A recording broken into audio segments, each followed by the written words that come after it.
소문에 관한 오늘 제목이 소문이에요. 소문. 소문이 참 잘 나야 돼요. 소문이 참 잘 나야 중요하죠. 식당을 하든 학원을 하든 하다못해 어떤 사람이 취직을 하든 그 회사나 그 사람에 대해서 어떤 소문이 나느냐가 참 중요합니다. 지난주에 새 가족들이 한 40명 오셨어요. 많이 오셨어요. 많이 오셨어요. 그런데 이렇게 교회가 참 좋고 목사님 말씀이 참 좋다 이렇게 소문이 나야 되는데 상담을 잘한다 이렇게 소문이 나서 이번 주 내내 상담했어요.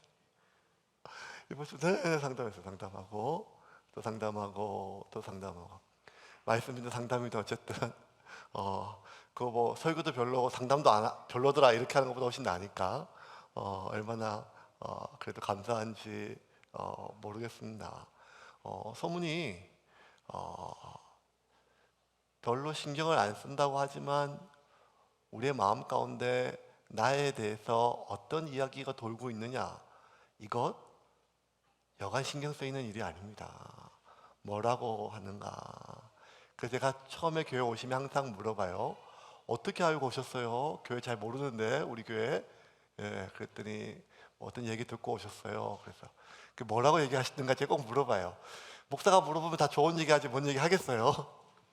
근데 꼭 물어보고 싶은 건 뭔가 하면 어떤 소문이 났는가, 이게 되게 신경이 쓰이고 또 마음이 많이 쓰이기 때문입니다.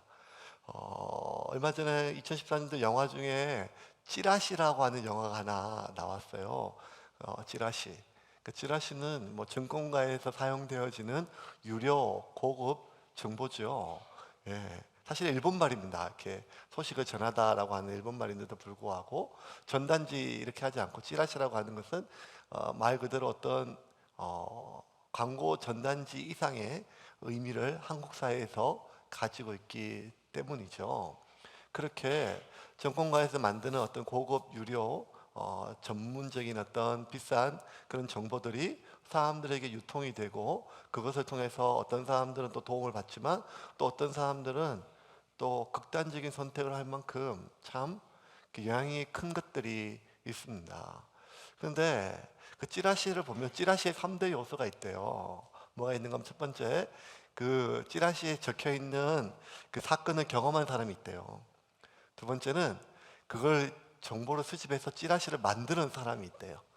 세 번째는 그것을 유포하고 전하고 사용하는 사람들이 있다는 것입니다. 어쨌든 그것이 찌라시든 소문이든 그것을 제일 처음에 경험한 사람이 있고 그 경험한 그 사건을 말을 만들고 소문을 만드는 사람이 있고 또 그 소문을 퍼다 나르는 사람들이 있지요. 어쨌든 그 소문은 한번 만들어지고 전파되기 시작하면 그 소문을 제일 처음에 만든 사람의 의도대로 전파되든지 혹은 의도와 상관없든지 간에 이 소문은 하나의 생명체처럼 자라고 변하고 증폭되고 왜곡되어서 유통되고 그리고 어떤 사람들에게 한 사람의 인생을 결정지을 만큼의 큰 영향력으로 그것이 긍정적이든 부정적이든 그렇게 미칩니다. 얼마 전에 개 구충제, 회충약이죠. 개 구충제가 암에 특효라고 하는 그런 소문들이 이제는 소문은 입에서 얘기 안 하지 않고 어디 숲에 가가지고 임금님 기는 당나귀 길 얘기하지 않아도 인터넷에 몇 글자 올리면 금방 확 퍼지잖아요. 그런데 마지막 생애 끝자락에 있는 많은 말기암 환자들이 그곳에 소망을 걸고 그 약을 사 먹고 많은 의사들이 부작용을 얘기하고 해로울 수도 하지만 이미 내가 얼마 남지 않는 삶에 그 부작용이 무슨 의미가 있겠냐. 그래서 뭐라고 댓글 달았는가 하면 항암제가 부작용이 더 많다 이렇게 얘기를 하고 방사능이 훨씬 더 부작용이 더 많다 뭐 이렇게 하는 것들은 어쨌든 이런 소문들은 만든 사람의 의도와 상관없이 여러 가지로 유통되고 또 사용이 되어집니다. 저는 오늘 본문 속에 그 소문을 듣고 소문에 영향을 받은 한 사람의 삶의 변화를 좀 살펴보려고 해요. 오늘 3절과 17절 본문에 백부장이 자기 종이 아파서 고침받은 사건과 한 나인성이라고 하는 도시에서 과부가 하나밖에 없는 아들이 죽었는데 그 아들을 예수님이 살려내신 이 두 가지 사건이 오늘 본문에 나오는데, 두 사건 다 뭐와 연관되어 있는가 하면 소문과 연관이 되어 있어요. 오늘 한번 볼까요? 3절 한번 볼까요? 3절 제가 읽겠습니다. 예수의 소문을 듣고 유대인의 장로 몇 사람을 예수께 보내오셔서 그 종을 구해 주시기를 청한지라. 17절에 예수께 대한 이 소문이 온 유대와 사방에 두루 퍼지니라. 백부장이 예수님을 초청한 가장 큰 이유도 자기 종이 아팠는데 그 아픈 종을 치료하기 위해서 온갖 걸 다 했는데 안 됐어요. 그런데 예수님에 대한 소문을 듣고 예수님을 초청해 주는 장면이에요. 하다 안 돼서 개 구충제 이야기라도 써보자 뭐 이런 심정이 아니라, 그 예수님에 대한 확신을 가지고 그 소문 때문에 그 사람 예수님을 초청하는 장면이고, 또 한 나인성에서 과부와 아들이 죽었는데 예수님께서 그를 살리시고 그 엄청난 기적에 대한 사건들을 사람들이 많이 전파해서 그 예수님에 대한 소문이 다 퍼졌다고 해요. 그래서 오늘 본문은 소문으로 시작해서 소문으로 끝이 나요. 그러니까 만약에 오늘 이 본문을 영화처럼 만들면 제목은 소문이라고 딱 정하고 두 개의 사건을 연결시키면 돼요. 하나는 백부장 종이 회복된 것, 또 하나는 나인성 과부 아들이 살아난 것. 이 두 가지 사건이 각각 별개의 사건이지만 소문이라고 하나의 매개체로 이루어진 하나의 영화로 충분히 만들어질 수 있죠. 그래서 저는 오늘 여러분에게 영화 한 편을 보여주는 것이 아니라 들려줄게요. 재밌게. 재미가 있을지는 모르겠지만 먼저 이 소문을 경험한 사람이 있습니다. 소문을 경험한 사람은 뭔가 하면 소문에 나오는 극적인 사건을 경험한 사건이죠. 15절 한번 볼까요? 15절 말씀입니다. 15절 같이 읽겠습니다. 15절 시작. 죽었던 자가 일어나 앉고 말도 하거늘 예수께서 그를 어머니에게 주시니. 나인성이라고 하는 어떤 한 성의 어떤 도시에 그 일찍 남편을 여의고 아들을 혼자 키우던 어머니가 있었는데, 여러분 시대적 상황이 여자가 아무것도 할 수 없고 여자의 모든 존재는 2000년 전 유대 땅에서는 남편이 있거나 아들이 있어야 돼요. 근데 남편이 없으니까 살 수가 없죠. 근데 그럼에도 불구하고 이 여인이 세상을 살 수 있는 유일한 힘, 기대, 이유는 그 하나 아들을 키우는 거예요. 아들을 키우는 것. 그 아들이 얼마나 귀하게 키우고 얼마나 소중했는지는 우리가 본문에 나타나 있지는 않아요. 그런데 우리가 예상할 수 있는 건 무엇인가 하면 그 아들이 죽어서 장례를 치르는데 온 동네 사람들이 다 나와서 슬퍼했다는 거예요. 정성집 개가 죽으면 인산이 인해지만 정성이 죽으면 사람 한 명 찾아볼 수 없는 것처럼 사람의 심리가 그렇잖아요. 근데 아무런 주의가 없어요. 그냥 과부예요. 과부 외에는 정체성이 아무것도 없다는 거예요. 근데 그럼에도 불구하고 그 과부집 초상에 모든 동네 사람들이 다 나섰다는 것은 무엇인가 하면 그 동네에서 다 아는 집 이야기고 다 아는 아들이란 말이에요. 얼마나 귀하게 키웠는지, 얼마나 절박한 아들이었는지, 그 아들이 갑자기 죽지 않고 죽어가는 모든 과정 속에서 동네 사람들이 얼마나 안타까워했는지 뭐 이런 게 다 느껴지죠. 그래서 그 아들의 죽음의 장례를 치를 때 온 동네 사람들이 그 장례식에 다 나와가지고 같이 울어줬어요. 아들 죽은 것도 슬프지만 불쌍하지만 더 불쌍한 건 뭔가 하면 그 과부였죠. 그 미망인이었죠. 이제 저 집은 저 누구 엄마는 어떻게 사냐, 이제 어떡하냐. 진짜 가슴이 아프고 마음이 아팠죠. 그렇게 장례를 치르고 온 동네가 슬픔 속에 있는데 예수님이 지나가시다가 그 장례를 보고 갑자기 장례 행렬을 멈추세요. 이거 큰 사건이에요. 장례 행렬 이렇게 함부로 멈추는 게 안 되잖아요. 그런데 예수님이 멈추시고, 멈춘 사건보다 더 황당한 건 뭔가 하면 예수님이 그 죽어있는 아들을 다시 살린 거예요. 여러분, 무슨 병원의 중환자실에 목사가 신방하러 가서 손대서 이런 게 아니라 죽어서 장례를 치러요. 뭔가 하면 다 염을 했단 말이에요. 염을 했단 말이에요. 그러면 향유 바르고 죽은 옷을 입히고 미라까지는 아니지만 다 칭칭 동여매가지고 그냥 이렇게 막 사람 알아볼 수 없는 그런 상황인데, 갑자기 그런 그 죽은 사람이 그걸 벌떡 일어나가지고 막 이렇게 하면 이제 영화가, 공포 영화가 시작이 되죠. 예, 그렇게. 얼마나 사람들이 많이 놀랐을까요? 얼마나 많이 놀랐을까요? 누가 제일 많이 놀랐을까요? 죽었다 살아난 아들은 아무것도 몰라요. 지금 자기가 자다가 깼는지 죽었다 살아났는지. 그런데 그 어머니가 너무너무 놀랬고 기적이었고 뭐 말도 못하겠죠. 그런데 이 사건을 누가 경험했는가 하면, 죽었다가 살아난, 제일 극적인 것은 죽었다가 살아난 사람이지만, 죽었다가 살아난 이 아들은 자기에게 무슨 일이 일어난지를 아무도 모르고 제일 극적으로 경험한 사람은 이 어머님이에요. 그리고 그 광경을 지켜본 많은 사람들이에요.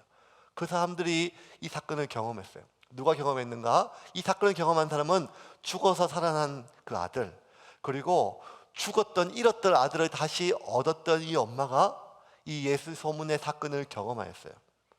두 번째는 이 소문을 만든 사람들이 있어요. 그 광경을 지켜본 사람들이에요. 그 광경을 지켜본 사람들 얼마나 놀랐을까요? 제가 지금도 상상하면 기겁을 했을 것 같아요. 얼마나 무서웠을까요? 놀랐을까요? 막 그냥 많이. 보통 사람들이 어떤 진짜 놀라운 광경을 보면요, 놀라워해요. 그리고 신기해요. 그런데 자기의 상상이나 도저히 자기가 자기의 어떤 생각이나 인식의 사고를 뛰어넘는 엄청난 일을 겪으면요, 그때는 놀랍거나 신기한 게 아니라 두려움이 느껴져요.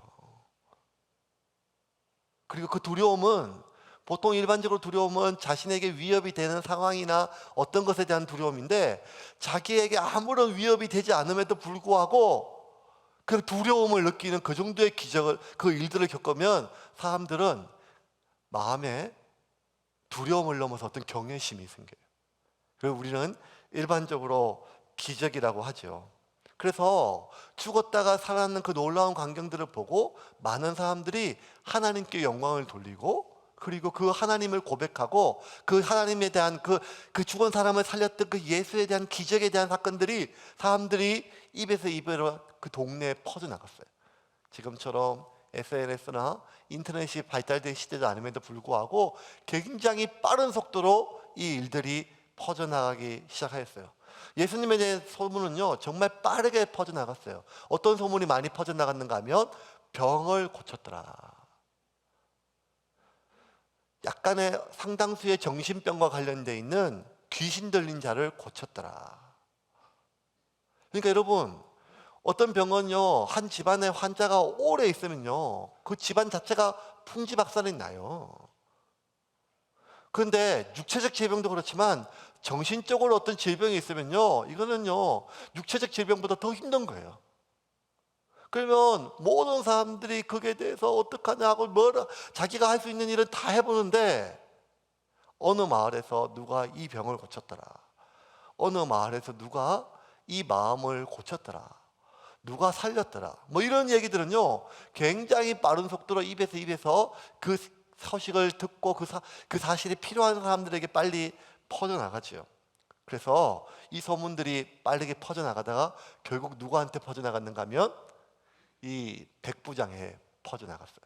백부장은 로마의 군대에 100명을 지휘하는 그 대장을 백부장이라고 해요. 그 로마의 군병들은 용병이었고 굉장히 강했기 때문에 10부장, 10명의 한 부대만 감당해도 굉장히 지위가 높았는데 100명이면 굉장히 높은 지위예요. 그런데 이 로마 식민지였던 이스라엘에서 백부장이면 유대인들이 감히 만나보기 힘든 지위를 가지고 있는 이 백부장인데, 유대인들에 대해서 굉장히 호의적일 뿐만 아니라 하나님에 대한 경외심이 좀 있었던 모양이에요.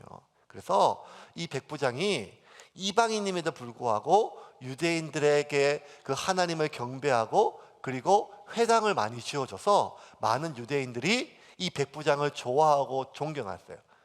흔히 말해 일제시대 때 일본 순사인데, 일본 순사면 한국 사람들이 다 싫어하잖아요. 히브리인들이 자기 땅에 침략하는 침략 군인이에요. 점령군 군인이에요. 그러면 그 존재 자체가 싫고 혐오스러워요. 특별히 이방인인데. 근데 그럼에도 불구하고 그 유대 땅 장로들이 이 이방인에 대해서, 이 백부장에 대해서 어떻게든지 도와주려고 마음을 갖는 걸 보면 이 백부장이 유대인들에게 굉장히 많은 선한 일을 하고 진심으로 하나님을 경외하는 마음이 있었던 모양이에요. 그러니까 어떻게든지 이 백부장이 자기가 기르고 있던, 자기가 데리고 있던 종이 너무너무 아파하고 그 종을 치료하기 위해서 백방에 많은 수소문을 써봤는데 결국 그 모든 것이 소용이 없게 되자 예수님을 소개해주고 예수님이 이런 일을 했다고 소문을 얘기하자 백부장이 그 이야기를 듣고 예수님을 자기 집에 초청하게 돼요. 그런데요, 우리가 하나 오늘 눈여겨볼 건 뭔가 하면 이 백부장이 전해 들었던 소문의 내용들은 아무래도 예수님이 어떤 사람을 고쳤더라, 어떤 병을 고쳤더라, 어떤 사람을 치유하였더라, 어떤 사람을 살렸더라, 뭐 이런 것 소문인데, 소문은 보통 까십거리는 어디에 포커스를 맞추는가 하면 그 사건의 자극적일수록 빨리 퍼져요. 예, 병도 그냥 병보다는 아주 중한 병, 불치병이었더라. 사건도 그냥 뭐 병에서 나았다라보다 죽은 사람이 살아났다더라. 또 죽은 사람도 그냥 뭐 늙어서 돌아가셨다 이게 아니라 과부 아들인데 하나밖에 없었는데 뭐 이런 극적인 사건이 처해지면 그 속구는 사람들이 더 많이 흥분을 느끼죠. 요즘 인터넷의 기사는 하나 사람들이 클릭할 때마다 그 기사를 쓴 사람이 돈을 받는데요, 언론사가. 그러니까 제목에 얼마나 많은 낚시질을 하는지 몰라요. 저는 낚시질을 저만 하는 줄 알았지만 이 인터넷 기사들이 얼마나 많이, 그러니까 더 자극적으로, 더 극적으로 소문은 보통 그렇게 퍼져나가거든요. 그런데 이 백부장이 자기가 전해드렸던 그 모든 사건들, 그 누가 고쳤더라, 어떤 병이 나았더라, 누가 살았더라, 이 모든 것들 중에 이 백부장이 포커스를 맞춘 것은 무엇인가 하면 그 사건의 내용, 사건의 극적인 요소, 사건의 어떤 그런 사연, 이것이 아니라 그 사건의 인물, 예수라고 하는 인물에 이 백부장은 모든 관심이 집중되었어요. 9절 한번 볼까요? 9절 한번 보겠습니다. 9절 같이 읽겠습니다. 9절 시작. 예수께서 들으시고 그를 놀랍게 여겨 돌이키사 따르는 무리에게 이르시되 내가 너희에게 이르노니 이스라엘 중에서도 이만한 믿음은 만나보지 못하였노라 하시더라. 자, 예수님이 길 가다가 유대 장로들이 찾아와가지고 예수님, 저 어느 마을에 로마 백부장이 있는데 그 종이 아픕니다. 근데 이 백부장은 정말 우리 유대인들을 위해서 좋은 일을 많이 하고 회당, 교회도 많이 세워줬습니다. 어떻게 좀 도와주십시오. 그 말을 듣고 예수님이 가는데 백부장이 예수님이 오신다는 소식을 듣고 사람들을 보내가지고 뭐라 얘기하는가 하면 예수님 오지 마십시오. 예수님 당신이 우리 집에 오는 거 제가 감당이 안 됩니다. 제가 봤을 때 예수님은 보통 사람이 아닙니다. 그래서 제가 예수님을 직접 찾아뵙지도 못하겠습니다. 그냥 말씀만 하십시오. 말씀만 해도 저희 집에 있는 종이 나을 겁니다. 저도 한 부대를 다스리는 사람인데 내가 명령만 하면 사람들이 가기도 하고 오기도 합니다. 그러니 예수님이 말씀만 하면 제 종이 그 병이 떠나고 나을 겁니다. 이런 얘기를 듣자 예수님이 감동을 받았어요. 왜냐하면 예수님이 가는 데마다 많은 사람들이 모여들었거든요. 모여드는 사람마다 뭐라고 한가 하면 예수님 제 아들 한번 기도 한번 해주세요. 제 아들 한번 만져주세요. 한번 얘기 좀 해주세요. 어떻게든지 예수님 기도받고 뭘 하려고 하는데 그것도 대단한 믿음이죠. 예수님 잘 모르는 상태에서. 그런데 이 백부장은 예수님 오지도 마시고 그냥 말씀만 하십시오. 그러면 나을 겁니다. 확신을 가지고. 그러니 이 예수님이 9절에 다시 한번 볼까요? 9절 들으시고 그를 놀랍게 여겨가지고 돌이켜서 뭘 돌이키는가 하면 자기를 따르는 무리에게 돌이켜서 뭐라고 했는가 하면 내가 너희에게 이르노니 이스라엘 중에서도 이만한 믿음은 만나보지 못하였노라. 그러니까 여러분 이걸 들었던 그 제자들은 얼마나 마음이 상하겠어요. 아니 얘가 예수님 하나 버리고 예수님 하나 보고 교회를 옮긴 게 아니라 집과 그물까지 버려두고 여기까지 와서 온갖 고생을 다 했는데 그깟 이방인 그 얘기 하나로 우리를 보면서 야 봤지? 너희들은 뭐냐? 이 이방인들도 그 말씀만 하라고 하는데 이거는요 진짜 개척교회 해본 목사로서 교회가 깨질 수 있는 사건입니다. 이런 말을 하면 이게 안 되죠. 왜냐하면 편애는요 진짜 위험하거든요. 편애는 뭐와 같은가 하면 아주 추운 겨울날 영하 10도 정도 떨어져요. 영하 10도예요. 근데 영하 10도보다 훨씬 더 매섭게 추위를 느끼는 건 언젠가 하면 칼바람이 불 때예요. 근데 여러분 신기한 건요 칼바람이 불어도 온도의 기온이 더 떨어지지 않아요. 온도는 똑같아요. 공기의 온도는. 그런데 칼바람이 불기 시작하면 똑같은 영하 10도가 아니라 영하 20도의 추위를 우리가 느껴요. 그것을 우리가 체감 온도라고 하죠. 체감 온도. 체감 온도. 편애는요 관계에서 칼바람이 부는 체감 온도를 떨어뜨리는 그러한 위험한 거예요. 이제 보통 이제 뭐 목사님들 만나고 얘기하면 대부분 이제 성도님들 때문에 얘기를 많이 하는데 참 거의 다 모든 교회는 성도님들이 하시는 말씀들이 거의 비슷해요. 뭐가 두 가지. 교회가 재미가 없다. 교회가 사랑이 없다. 어느 교회든 교회가 너무 재미가 없어. 요즘 우리 교회가 재미가 없어. 사랑이 없어. 뭐 거의 대부분 모든 목사님 다 똑같이 얘기해요. 교회가 재미가 없다. 사랑이 없다. 뭐 얘기를 해요. 그러면 이제 뭐 교회가 재미가 없다, 사랑이 없다 그러면 이제 아무래도 이제 목사님이 잘 돌봐주지 않는다, 예전 같지 않다, 뭐 이렇게 얘기를 하겠죠, 목사가. 그러면 이제 자기가 원하는 만큼 목사나 어떤 이런 교회 케어가 없다는 거예요. 이 객관적인 온도예요. 근데 그건 견딜 수 있어요.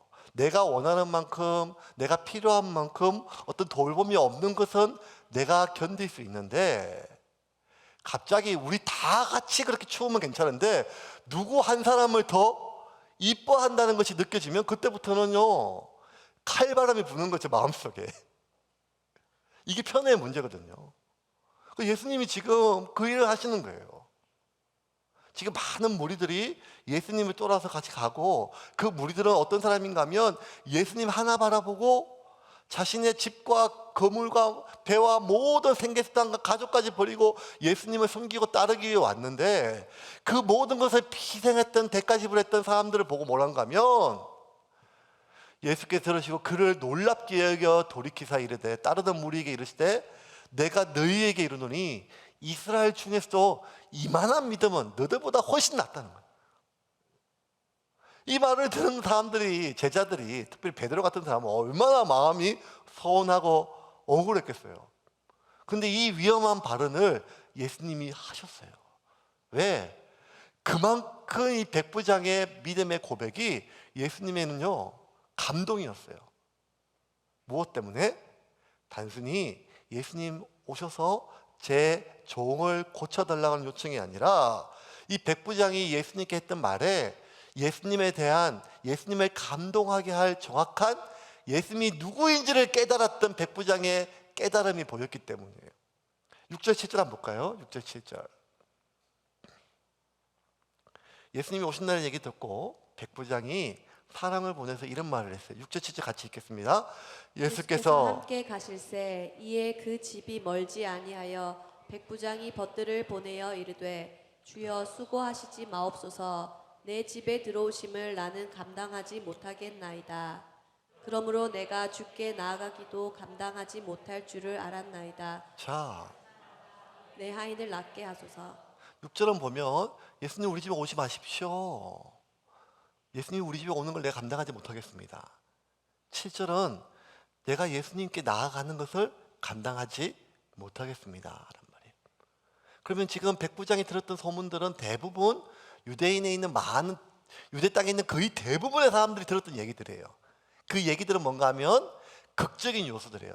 누가 나았더라, 어떤 병이 고쳤더라, 어떤 정신적인 병이 나았더라, 어떤 귀신 들림이 떠났더라, 죽은 사람이 살아났더라, 그 사람의 사연이 이런 것더라. 그 사건, 그 사연 중심인데 이 백부장은 모든 중심이 어디에 있는가 하면 그 사건과 사연이 아니라 그 인물, 예수가 누군지라는 거예요. 그래서 이 백부장은 예수님이 누군지를 정확하게 알았어요. 어떤 사람인가 하면 예수님 당신이 말씀만 하십시오. 예수님 당신이 우리 집에 오는 것, 우리 집은 나는 당신이 우리 당신을 감당할 수 없다는 거예요. 두 번째는 자기 자신에 대한 인식이에요. 나는 당신을 만날 만한 사람이 못 됩니다. 이게 왜 예수님께서 모든 제자들보다 제자들이 서운할 정도의 마음을 표현할 정도로 믿음으로 보셨는가 하면, 백부장은 예수님이 누구인지도 알았을 뿐만 아니라 그 예수님 때문에 자기가 어떤 존재인지도 알았기 때문이에요. 예수님이 우리 집에 오지 마십시오, 감당하지 못하겠습니다, 예수님에 대한 이해이고, 나는 예수님께 나아감을 감당하지 못하겠습니다, 이건 자신에 대한 이해입니다. 믿음은요, 하나님 그분에 대한 이해가부터 시작해서 나 자신에 대한 이해로 이어져야 믿음이에요. 왜냐하면 하나님을 경험했던 사람들은 본능적으로 자신의 연약함과 죄악됨을 겪어요. 그래서 이사야 선지자 같은 경우는 하나님의 영광을 보고 너무 좋다, 하나님 이렇게 하지 않고 뭐라고 얘기했는가 하면, 화루다, 내가 망하게 되었도다, 내가 죄악 가운데 여호와를 보았으니 내가 죽었도다. 그러니까 하나님을 경험한 사람은 본능적으로 하나님 앞에 자신이 어떤 존재인지를 깨달을 때 온전한 믿음으로 가요. 근데 베드로 같은 경우는요, 예수님이 변화산에 가가지고 예수님이 막 변화되는 걸 봤어요. 하늘에서 모세가 내려온 것도 봤어요. 그 얼마나 놀라운 광경이에요. 그 영광을 보여요. 그럼 보통 같으면 이사야처럼 이렇게 반응해야 되는데, 이 베드로 뭐라는가 하면, 아, 예수님 참 좋은데요, 여기 텐트 하나 짓고 여기서 계속 지낼까요? 뭐 이럴 정도로. 그러니까 원래 온전한 믿음은 무엇인가 하면, 우리가 빛 가운데 가면 빛 가운데 더럽혀진 나의 더러움이 다 드러나는 것처럼 하나님 앞에 가면 내가 보여야 되거든요. 하나님 앞에 가면 내가 보여야 돼요. 근데 어떤 사람들은 하나님을 알아요, 하나님을 배워요, 하나님을 깨달아요. 그러면 내가 하나님에 대해서 많이 안다는 자신감과 자랑이 생기지 자기를 못 봐요. 이러면 이거는 믿음으로 이어지지를 못해요. 단지 그 하나님을 지식적으로 내가 많이 알아갈 뿐이에요. 하나님을 알면 알수록 어떻게 되는가 하면 내가 보여야 돼요. 하나님을 만나면 만날수록 나의 연약함과 죄악됨이 보여야 그게 정상적인 반응인데, 하나님을 알고 하나님을 배우면 배울수록 내가 하나님을 이만큼 안다고 하는 자신감과 자랑이 생기면 자기는 하나도 못 본 거죠. 그래서 누가복음 18장에 보면 두 사람의 대표적인 기도가 나오는데, 하나는 바리새인의 기도고 하나는 죄인 세리의 기도예요. 유대 땅의 모든 사람들이 죄인 취급하는 그 로마 정권에 빌붙어서 유대인들의 동족의 세금의 피를 빨아먹는 세리, 자신이 죄임을 깨닫고 하나님께 기도할 때 감히 성전에서 하나님을 쳐다보지도 못하고 성전을 쳐다보지도 못하고 두렵고 떨리는 마음으로 하나님을 바라보지도 못한 채, 하나님 저는 죄인입니다, 저를 용서해 주십시오 라고 기도할 때, 바리새인은 그 세리를 보고 뭐라고 기도하는가 하면, 하나님 제가 저 세리와 같지 않음을 감사드립니다. 그러면 여러분 보세요, 하나님에 대해서 누가 더 많이 알았는가 하면 그 세리보다 바리새인이 당연히 더 하나님을 많이 알았죠. 하나님의 창조, 하나님의 구원의 역사, 수많은 말씀을 읽고 연구하고 묵상하고 공부하고 암송했죠. 누구보다 하나님에 대해서 많이 아는 사람이 바리새인이에요. 그러면 하나님을 알면 알수록 자신의 연약함이 보여야 되는데 자신은 하나도 안 보이는 거예요. 그러니까 하나님께 이렇게 기도하는 거죠. 하나님, 제가 저 김 집사 같지 않음을 감사합니다. 제가 이 집사 같지 않음을 감사합니다. 제가 저 죄인 같지 않음을 감사합니다. 이렇게 얘기하는 가장 큰 이유는 자기를 못 보기 때문에. 그런데 이 세리는요, 하나님 앞에 하나님을 잘 몰라요. 하지만 하나님 앞에 서려고 하니까 자기가 얼마나 죄가 많은지를 보이니까 감히 하나님을 쳐다보지도 못하고 이렇게 기도하였죠. 18장 13절 한번 볼까요? 같이 읽겠습니다. 시작. 세리는 멀리 서서 감히 눈을 들어 하늘을 쳐다보지도 못하고 다만 가슴을 치며 이르되 하나님이여 불쌍히 여기소서 나는 죄인이로소이다 하였느니라. 이 큰 차이가 뭐냐? 바리새인은 하나님을 많이 배웠고 알았지만 하나님을 만나본 적은 없어요. 하나님을 아는 자이지 하나님을 만난 자는 아니에요. 근데 이 세리는 하나님에 대해서 바리새인만큼 몰라요. 하지만 이 세리는 하나님을 만난 자예요. 아니 정확하게 얘기하면 하나님 앞에 서 있는 자예요. 그러니 자신의 연약함을 누구보다 깨닫고 하나님께 긍휼함을 구하는 거죠. 자기가 얼마나 죄인인지를 자각하고 있는 사람이에요. 그러니까 백부장은 예수님이 어떤 존재인지도 예수님이 어떤 분인지도 알았고 그 예수님이 어떤 분인지를 알고 끝난 것이 아니라 그 예수님 앞에 자기가 어떠한 사람인지도 알기 때문에 깨달았기 때문에 예수님 저희 집에 오지 마십시오. 저희 집이 감당이 안 됩니다. 저 역시 예수님께 나아갈 감당이 안 됩니다. 그냥 말씀해 주십시오. 하니 이 예수님이 이 백부장이 나를 만나보지도 않고 나에 대한 소문만 들었는데 어떻게 이렇게 나도 알고 지 자신도 아나. 그게 너무 신기하고 예수님은 감동이었어요.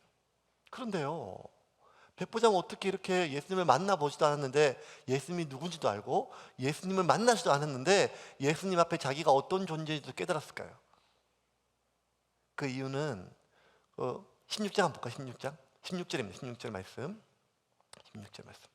예수님이 기적을 행했을 때 그때 많은 사람들이 있었어요. 누가 있었는가 하면 모든 사람들이 두려워하여 하나님께 영광을 돌려 이르되 큰 선지자가 우리 가운데 일어나셨다 하고 또 하나님께서 자기 백성을 돌보셨다. 그러니까 모든 사람이 누군가 하면 그 후에 제자들이 예수께서 나인이라는 성으로 가실 때 제자와 많은 무리가 동행하더라. 그러니까 예수님이 나인성에 갈 때 제자와 많은 무리가 동행했어요. 예수님 보려고 오고 예수님 따르려고 하고 예수님께 배우려고 했던 제자와 많은 무리가 있어요.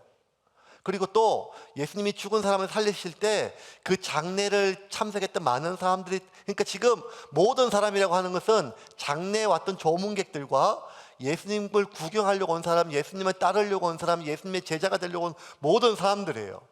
이 사람들이 예수님이 죽은 사람을 살린 걸 봤어요. 엄청난 기적이에요. 근데 그럼에도 불구하고 예수님은 어느 정도밖에 모르는가 하면 그냥 능력이 많은 선지자라는 거예요. 16절 다시 한번 읽어볼까요? 16절 시작. 모든 사람이 두려워하며 하나님께 영광을 돌려 이르되 큰 선지자가 우리 가운데 일어나셨다 하고 또 하나님께서 자기 백성을 돌보셨다 하더라. 죽은 사람을 살리는 걸 보고도 예수님을 어느 정도인가 하면 그냥 선지자 중에 능력이 많은 선지자, 용한 선지자가 나왔다. 왜 이렇게 생각했을까요?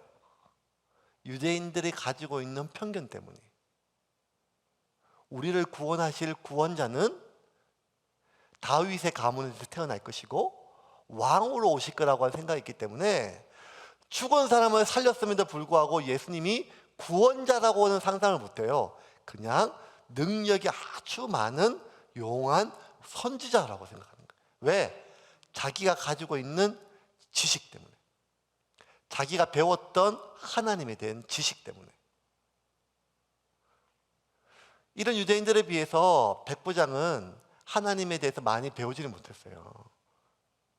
예수님이 어느 가문에서 태어나고 어느 땅에서 태어나고 어떤 일을 해야 될지 잘 몰라요. 하지만 정확하게 바리새인들보다 제자들보다 예수님이 어떤 존재의 가문에서 태어난지는 몰랐지만 백부장은 예수님에 대한 소문을 듣고 죽은 사람까지 살릴 정도면 이분은 구원자라고 하는 확실한 믿음이 생겼어요. 그리고 그 하나님 앞에, 하나님의 아들 앞에 자기는 도저히 하나님 앞에 설 수 없는 자라는 것을 자기가 깨달았어요. 한 번도 그 예수님은 직접적으로 만난 적은 없지만, 그런데 10절 한번 볼까요? 10절 말씀 같이 읽겠습니다. 시작. 보내었던 사람들이 집으로 돌아가 보매 종이 이미 나아 있었더라. 예수님이 가다가 그 고백을 듣고 그냥 해요. 병이 나을지다 하니까 진짜 그 보냈던 사람들이 백부장의 집에 도착하기도 전에 자기 종이 낫는 걸 백부장이 경험해요. 그 하나님의 놀라운 예수님의 기적을 경험했죠. 그런데 이때 백부장은 예수님을 직접 눈으로 보지도 못했고 만나보지도 못했지만 예수님의 능력을 만나요. 그리고 자기가 머릿속으로 생각했던 이 예수 그분이 구원자가 맞구나 하는 확신을 가져요. 언제? 소문을 듣고 소문의 내용보다 예수에 대한 관심을 갖고 그 예수님을 도와달라고 요청했을 때 하나님이 백부장의 요청을 들어주시고 그 기도 응답을 통해서 백부장은 예수님을 만나게 돼요. 그리고 이스라엘 그 어떤 사람보다 믿음으로 예수님을 통하여 구원받은 자가 됩니다. 그래서 여러분, 내가 하나님을 잘 모르지만 하나님께 기도해야 돼요. 내가 지금 뭐 이런 거 도와달라고 하는 것이 맞나? 이런 생각이 겸손한 생각도 성숙한 생각도 아니에요. 하나님 도와주십시오. 하나님 이 문제 해결해 주십시오. 하나님 이거 치료해 주십시오. 그것이 지극히 개인적이고 이기적인 것이라 할지라도 나에게 고통이고 아프고 힘든 일이 있다면 내가 하나님을 잘 알지 못한 상태에서도 기도할 수 있어요. 어떻게 강아지 구충제가 암을 치료하는 원리에 대해서 하나도 모르지만 어떻게든지 살고 싶어서 살리고 싶어서 그것을 사용하는 것처럼 하나님이 누군지도 모르고 하나님이 이 기도를 들으실지도 모르겠지만 하나님은 우리의 기도를 들으시고 응답하신다고 하는 이야기를 들었다면 내 안에 조금이라도 믿음이 생긴다면 아니 지푸라기 같은 심정으로라도 하나님이 계시다면 하나님이 내 기도를 들으신다면 하나님이 존재하신다면 이 문제 해결해 주십시오. 이거 고쳐 주십시오. 이거 치료하여 주십시오.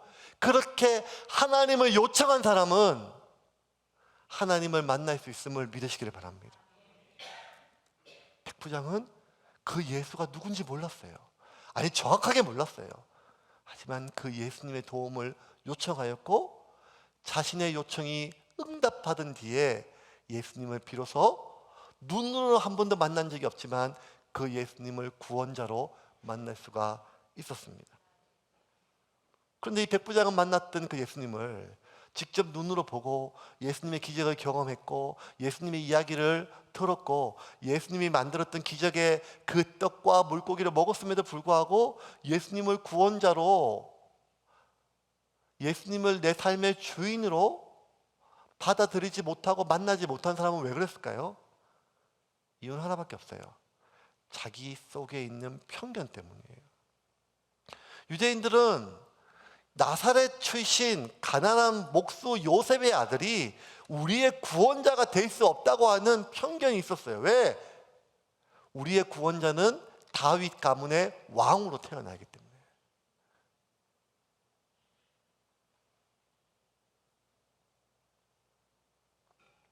차가 요새 되게 똑똑하죠. 차가 되게 좋아요.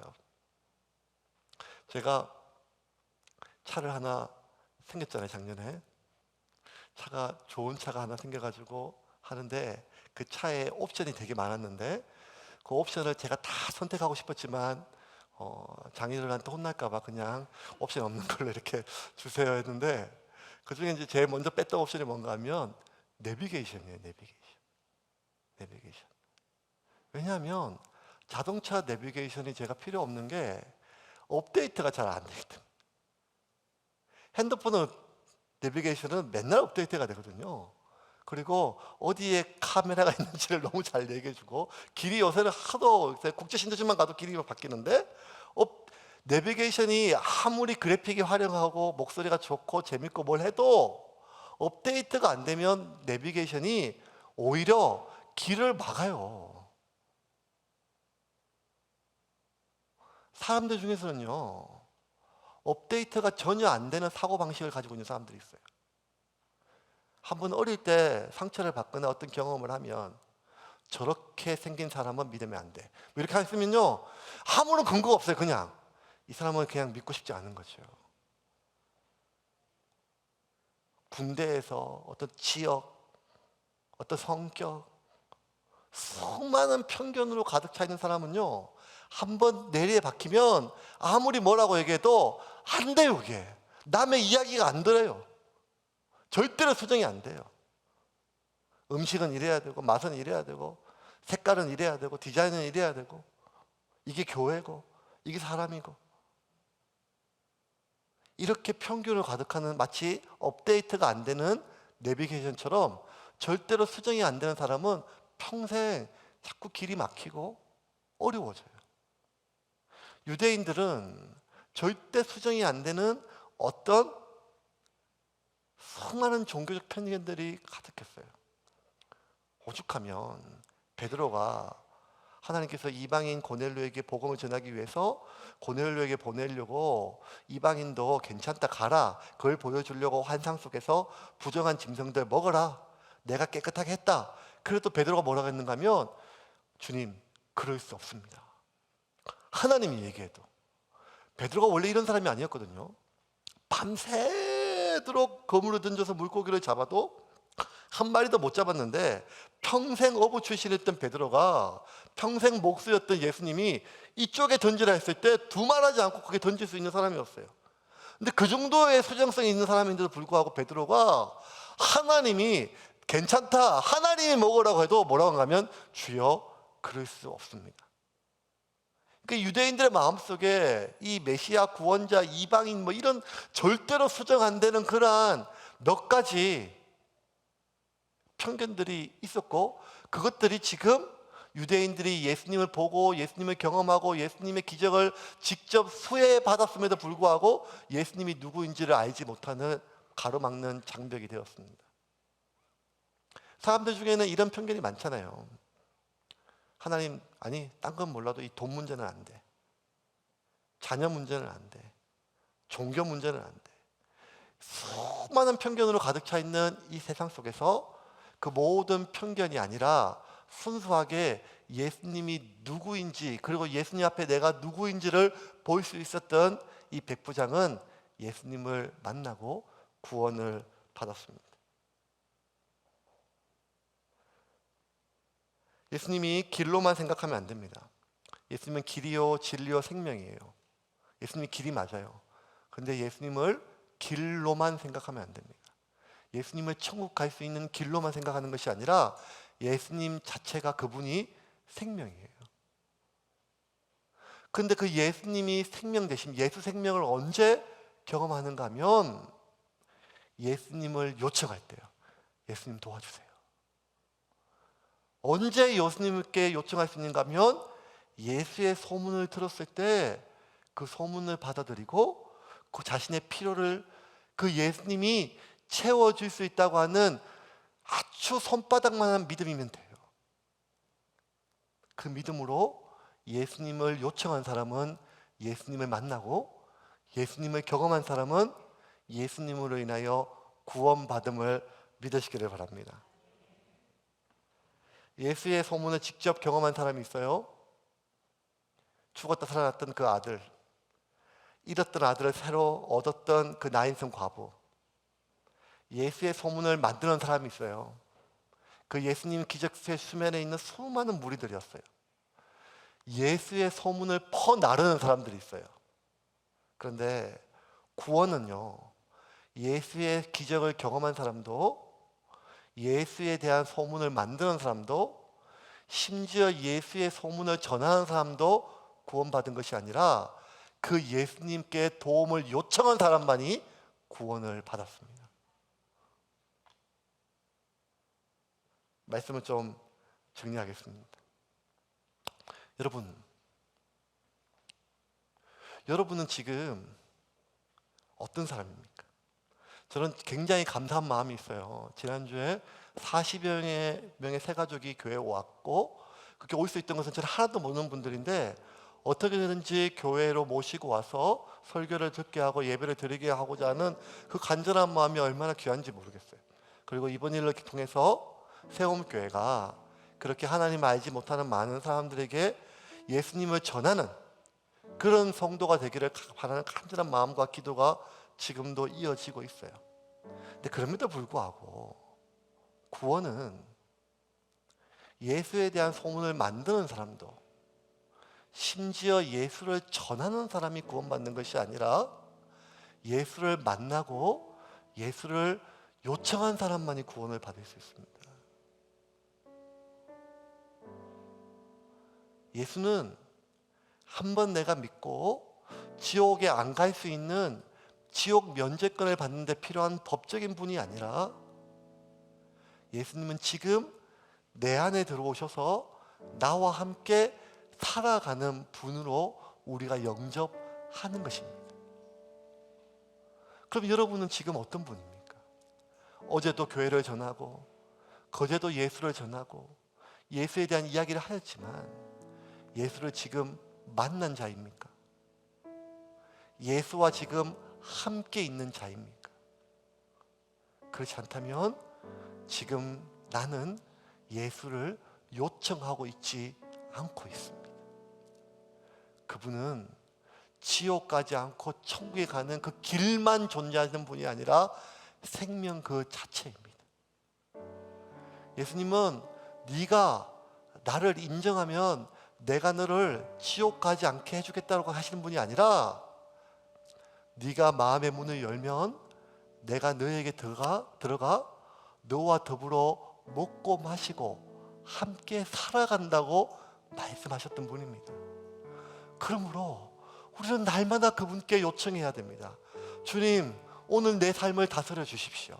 내 생각이 아니라 예수님의 생각으로 살게 해 주십시오. 주님, 내 능력이 아니라 예수님의 능력으로 살게 해 주십시오. 주님, 지금까지 내가 해왔던 방식으로 사업하는 것이 아니라 주님께서 내게 지혜를 주십시오. 그렇게 날마다 예수님을 요청한 사람만이 날마다 예수님을 경험할 수 있음을 믿으시기를 바랍니다. 그렇게 예수님, 오늘도 그 예수님을 요청하시고 그분께 도움을 구하고 그분을 만나는 여러분이 되기를 주님의 이름으로 축원합니다.